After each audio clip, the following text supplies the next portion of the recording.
If you have a stack of finished art or old paintings, failed paintings and projects, and you feel like it's a little bit of a waste to throw it away, well, today I have some ideas for you of what you can do with your less loved art projects.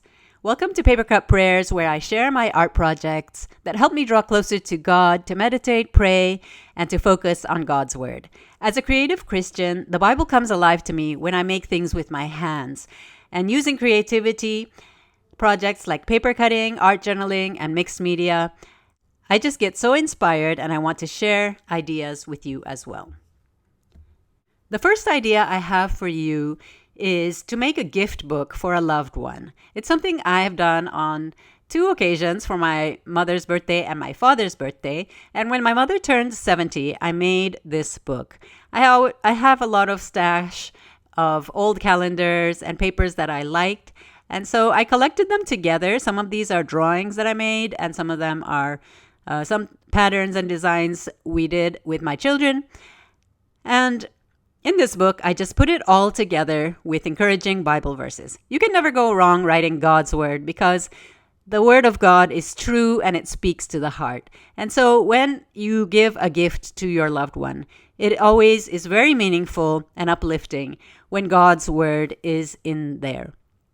The second idea I have for you is to use your experiments and failed paintings as collage fodder. By this, I mean that if you have paintings that you don't really care about, you can cut them up and use it in other projects. For example, this acrylic painting of flowers didn't really appeal to me very much. And so I decided to cut it up. These flowers were kind of shapeless on that paper, but when I cut it out, I just found it more interesting because it had a shape, a definite shape.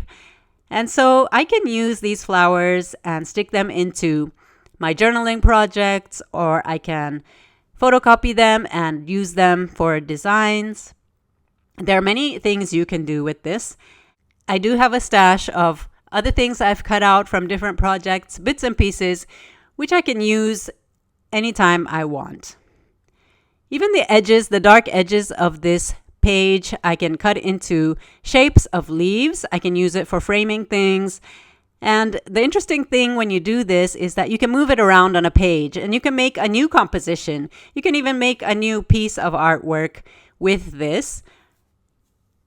And you can decide a new composition with a new background. And that is something I find very interesting to do. Cutting things out with my hands is always a very relaxing thing for me. I love using scissors and knives. I love the sharp outlines of things which are cut out.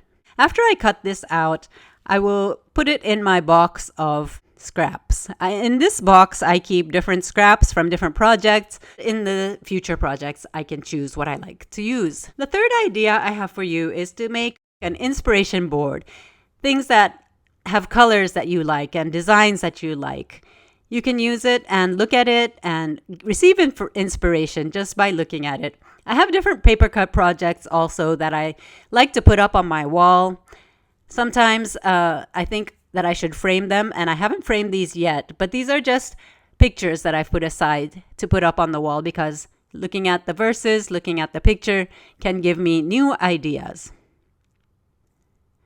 The fourth idea I have for you is that you can use old paintings as prayer cards.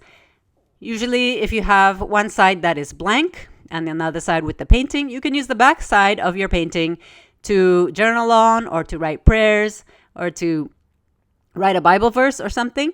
And in this prayer journal, I stuck one of my paintings. On the back side of this, it's just watercolor paper and it's plain. So I can use that surface to write a prayer or a Bible verse and I just added it to my prayer journal.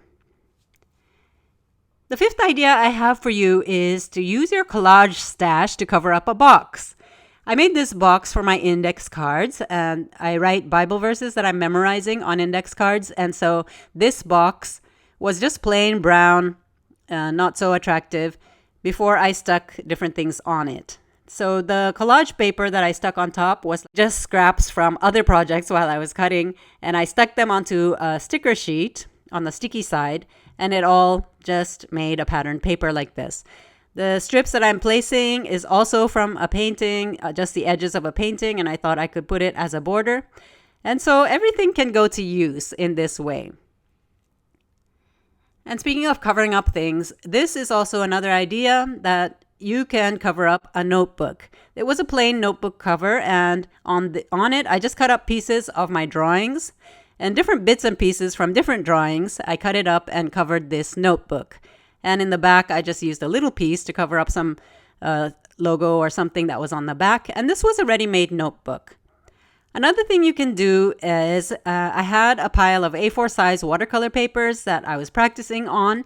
And I used those A4 sheets, folded into half, connected them with paper glued together, and they became the background for an accordion book that I made for Christmas. I also used a watercolor paper for the cover of this journal. It's a very stiff paper, watercolor paper is, and so it made a good cover, and on top of that paper I stuck other pieces. So you can't really see the original painting, which wasn't very nice anyway, so I covered it up with other pieces of paper, and that's a good use that came out of that. Another idea is to make decorative tape. So I cut strips of a painting. Maybe it was a practice painting. I'm not sure what it was, but I cut it with a scalloped scissors, and I used double-sided tape to make it into my own decorative tape.